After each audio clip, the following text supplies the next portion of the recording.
Hi guys, welcome back to Gov Notes. And today we're going to be talking to you about 100 Years of Solitude. And right here we got the summary with Diego. Go ahead. So for the summary, we first start with Jose Arcadio, who has a dream about a city of mirrors, which he ends up calling Macondo. But later on, he kills someone after a cockfight because he was making fun of Jose and his wife for not consummating because of incest. And after this, his ghost ends up haunting them, and Jose and Ursula decide to leave along with some other people. This is when they find Macondo. Macondo is pretty much like a utopia for them. No one dies there. It's perfect, away from all society. And they decide to have kids, so, showed that guy, they end up consummating, getting down. But after a few years, Jose ends up isolating himself, alluding to the title, 100 Years of Solitude. And his kids end up going through the same motions. His kids, their kids, all isolate themselves eventually. And then Jose, what? Racking up the kids, you know? Oh yeah, he's just racking up the kids. And then Jose Sr. gets bored and wants to connect himself to the outside world. But when he does this, the outside world comes in, destroys it. They have a civil war. And then ultimately a hurricane comes in and just destroys Macondo. Come on over to my corner. I'll hit you with the analysis.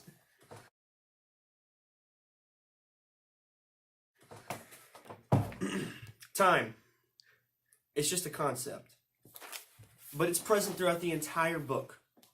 The first use is in the title, which relates to the parchments Melquiades wrote when he came back to life. Melquiades, returning from the dead because he could not bear the solitude, Marquez 49. Melquiades wrote transcripts that seemed to be written in riddles to anyone who did not know which language it was written in.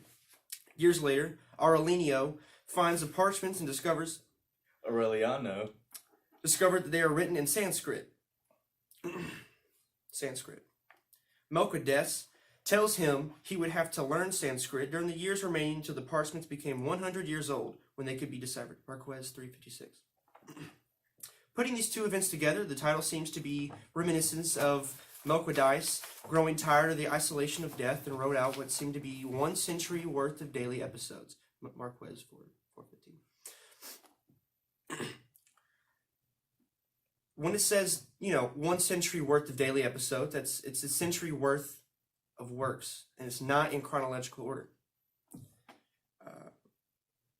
And the idea of time is obsolete because he had no sense of time when he wrote these events. But throughout the book, there are little moments where the narrator fast forwards to a small time in the future while sticking to the present. These moments create the illusion that the book is written with a certain order, when in fact the book is not.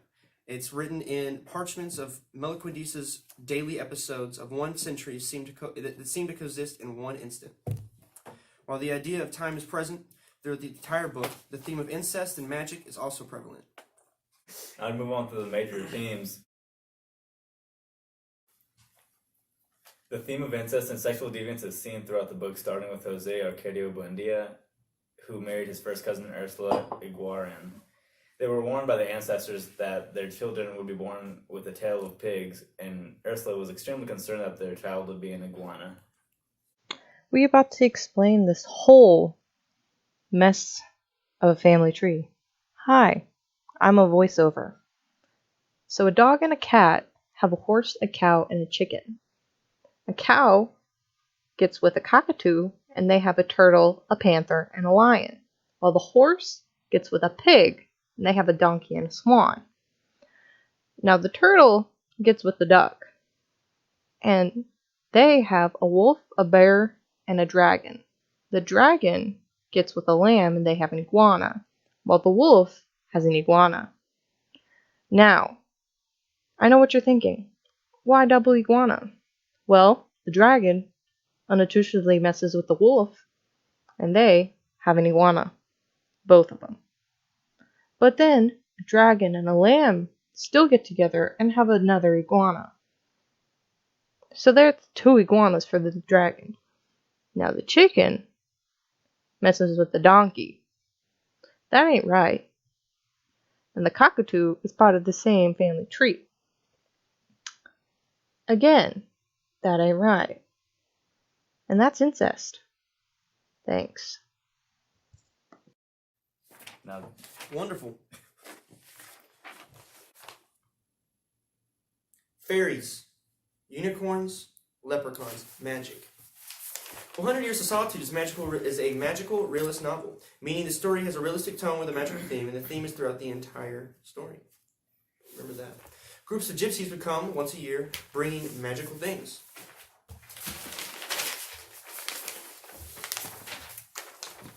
The gypsies brought an assortment of magical things, like a magnet, a giant diamond, which turned out to be a giant ice cube, a flying carpet, which all the town folk rode on.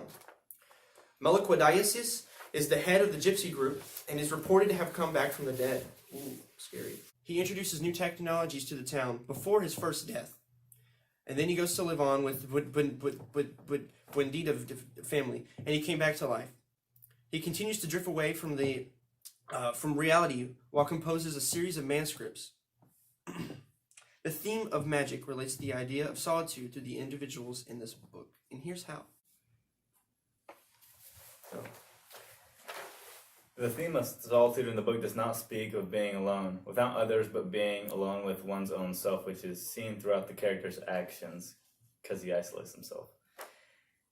Jose Arcadio Buendia, on the surface, he has a wife and family. However, he locks himself away and ignores most everything except what he is working on, which is pondering on life's mysteries. Rarely consults with others, he only thinks about himself, does not appear to need the outside world. When Jose Arcadio does communicate with his family or friends, it is on his terms. I'll take this one. Another person living a life of solitude is Jose Arcadio's youngest son, Colonel Arlenio Buendia. The colonel was a quiet, withdrawn child and remained that way for the duration of his life. He is clairvoyant and incapable of thinking of someone else. We see this in his marriage to a 9-year-old child, Remedioso Moscotia, who died shortly after their marriage. He went off to war for 20 years, and when he returns, he locks himself in his father's old workroom and makes goldfish charms.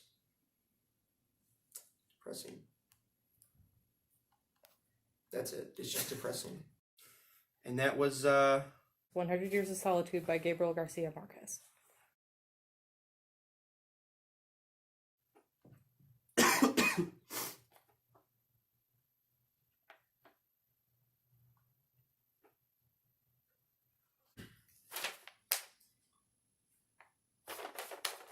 There. oh shit. What's going on? The analysis, right? Oh, is it my turn? Okay.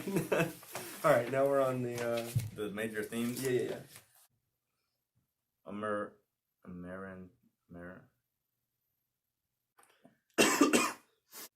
All these names, man. The time she had relations with Aureliano II. When seen in his marriage of a 9-year-old child, wait, what did I just say? He returns, he locks himself in his father's old workroom and makes goldfish charms. Weird. Solitude. Okay. What you have to say is 100 Years of Solitude by Gabriel Garcia Marquez. Like, say the author's name with it. Just, that's all you gotta say. That's all you gotta say. You're saying it right now? Yeah. Oh. We'll just cut that and just leave what you just said. It's me just staring at the camera. You've already said it. It's just the funny part. Okay. This is due